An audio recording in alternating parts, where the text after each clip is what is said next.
É o programa A Bíblia no meu dia a dia. É muito bom poder parar um tempo, tirar um tempinho do nosso dia para escutar Deus, para ouvir a voz de Deus.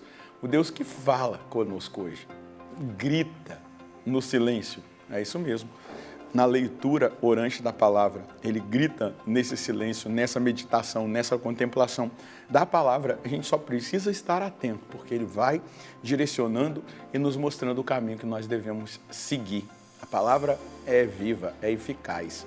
Então, essa palavra que nós meditamos, essa palavra que nós rezamos com ela, e essa palavra que, pela força do Espírito Santo, nós desejamos aplicá-la na nossa vida, ela é esse instrumento poderoso de salvação para cada um de nós. Por isso, devemos estar com o coração aberto, os ouvidos atentos a tudo aquilo que o Senhor quer comunicar a cada um de nós. Por isso, quero convidar você a, junto comigo, a suplicar a presença do Espírito Santo, para que Ele possa nos conduzir no nosso estudo bíblico de hoje. No nome do Pai, do Filho e do Espírito Santo. Amém. Vinde, Espírito Santo, enchei os corações dos vossos fiéis e acendei neles o fogo do vosso amor. Enviai o vosso Espírito e tudo será criado e renovareis a face da terra. Oremos, ó Deus que instruíste os corações dos vossos fiéis, com a luz do Espírito Santo, fazei que apreciemos retamente todas as coisas segundo o mesmo Espírito e gozemos sempre da sua consolação, por Cristo Senhor nosso. Amém. Quero convidar você, nesse momento, a pegar aí a sua Bíblia, é importante tê-la em mãos, mas também um caderno de anotação, porque faz parte da dinâmica do nosso estudo bíblico. Anota aí o texto, Juízes, capítulo 9, versículos de 1 a 6. Juízes, capítulo 9, versículos de 1 a 6. Vamos ler juntos o texto e depois meditá-lo. Abimeleque, filho de Jeroboal, foi a Siquém encontrar-se com os irmãos de sua mãe e com todos os parentes dela, e disse-lhes: falai assim a todos os cidadãos de Siquém: o que é melhor para vós, o domínio de 70 homens, todos eles filhos de Jeroboal, ou de um homem só? Lembrai-vos também de que eu sou osso de vossos ossos e carne de vossa carne. Os irmãos de sua mãe repetiram todas essas palavras aos cidadãos de Siquém e inclinaram o coração deles para Abimeleque, dizendo: é nosso irmão.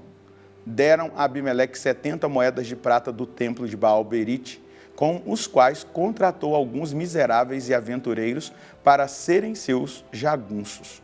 Depois ele foi à casa de seu pai, em Éfra, e matou seus irmãos, os 70 filhos homens de Jeroboal, de uma só vez. Restou somente Joatão, o filho mais novo de Jeroboal, que estava escondido. Então todos os habitantes de Siquém e de Bet-Melo se reuniram junto ao carvalho que havia em Siquém e proclamaram rei Abimeleque.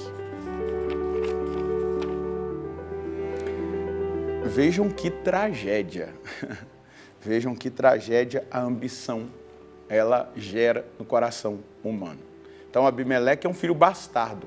Ele foi gerado ali em Siquém, não é, por uma concubina e não por alguém que fazia parte do povo de Deus. E aí nós vamos perceber o quê?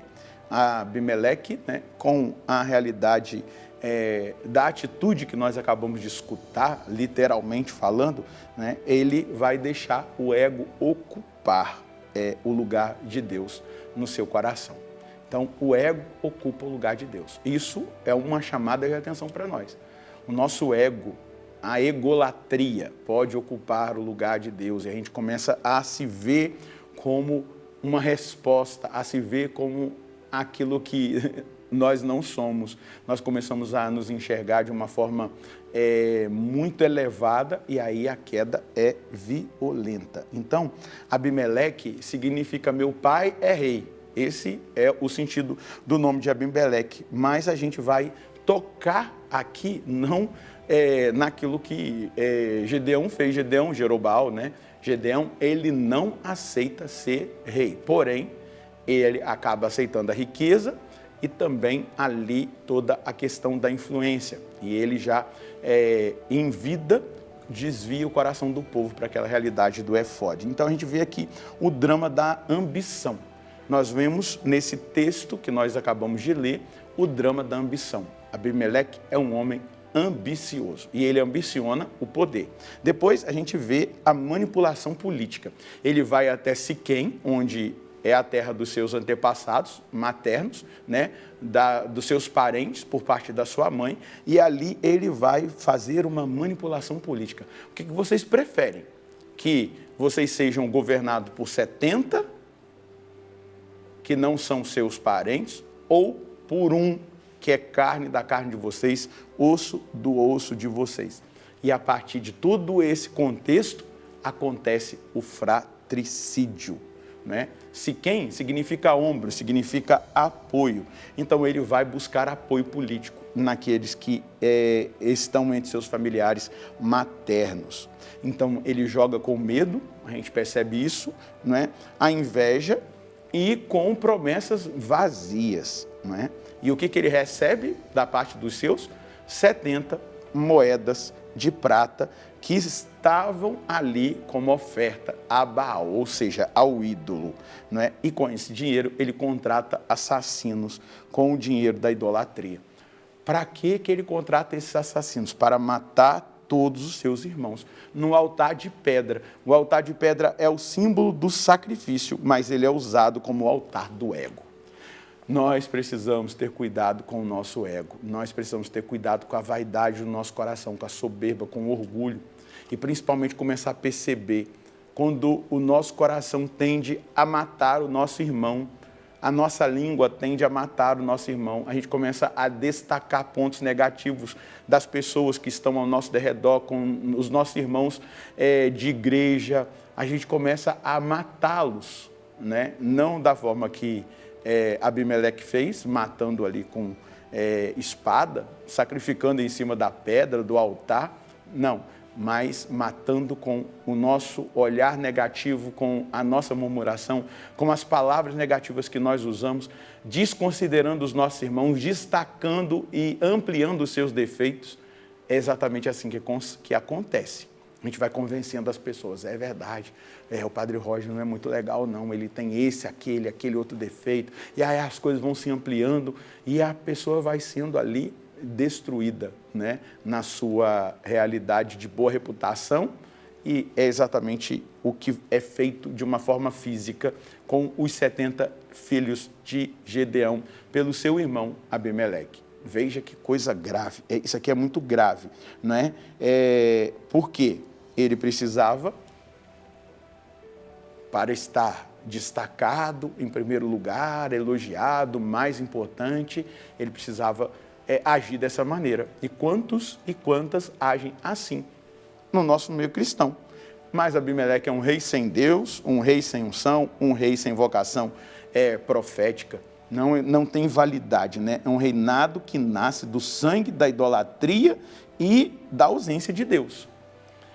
Todo esse comportamento demonstra uma ausência de Deus na nossa vida. Se eu estiver me comportando assim, se eu quiser denegrir uma pessoa, desconsiderá-la, eu estou sem Deus, eu estou agindo no poder do diabo pela influência do maligno. Foi exatamente o que Abimeleque fez. Se deixou dominar pelo ego, se deixou dominar pelo orgulho, pela vaidade, pela sede de poder, pela sede de reconhecimento. Somente um não é morto aqui nessa realidade. Restou somente Joatão, o filho caçula de Jerobaal, de Gedeão. Mas ele mata todos os outros irmãos.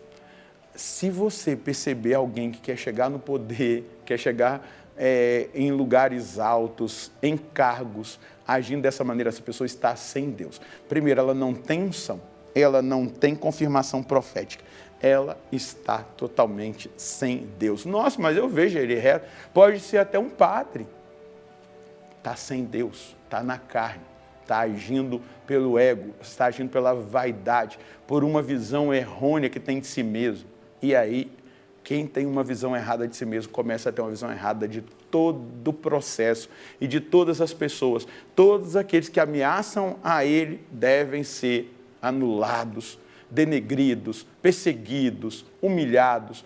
Essa é a atitude humana, a atitude de pessoas sem Deus. E aí o diabo entra e faz a festa, Muitas vezes a gente vê pessoas aí em alto escalão, seja lá fora, seja no interno, que estão aí sem Deus, sem unção e sem vocação profética. Não foram vocacionadas para aquela realidade.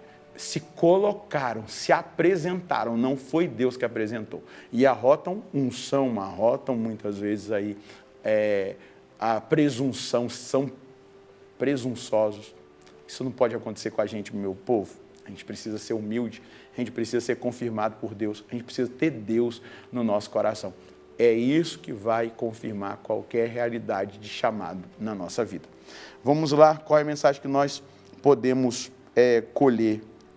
Devemos estar atentos e vigilantes quanto à tentação do ego, que nos leva a uma ideia errônea de nós mesmos e também dos nossos irmãos. O resultado de um ego inflado é a atitude de apresentar-se a si mesmo como solução para tudo e a desconsideração do próximo, do irmão, chegando a um nível de descredibilização do outro que beira a um fratricídio espiritual. Quem se apresenta não tem unção, vocação profética e está distante de Deus. Muito cuidado, viu? Muito cuidado. Isso eu estou dizendo para mim.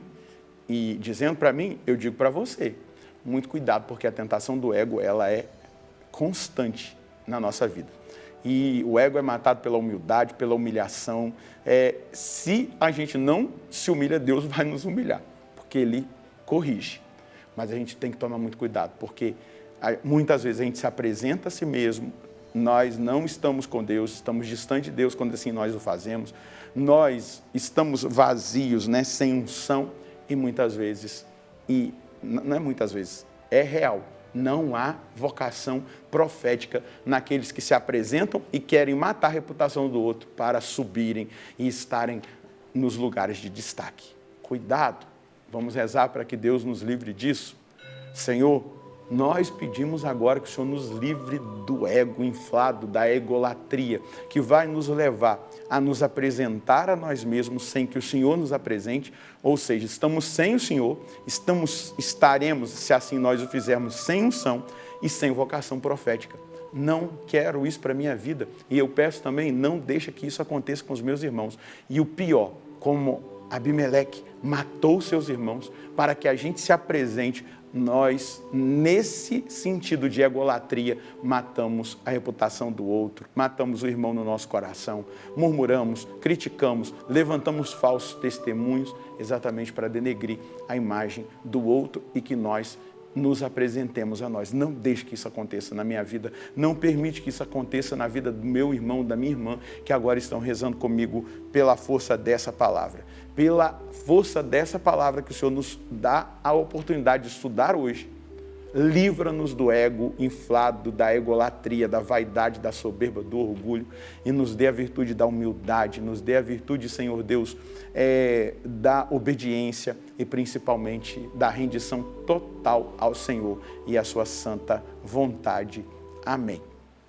É uma vigilância constante do coração, porque todos nós temos essa tendência. Vigia, reza, peça a Deus a virtude da humildade e isso não acontecerá na sua vida. Deus te preservará dessa realidade, desse pecado, desse mal.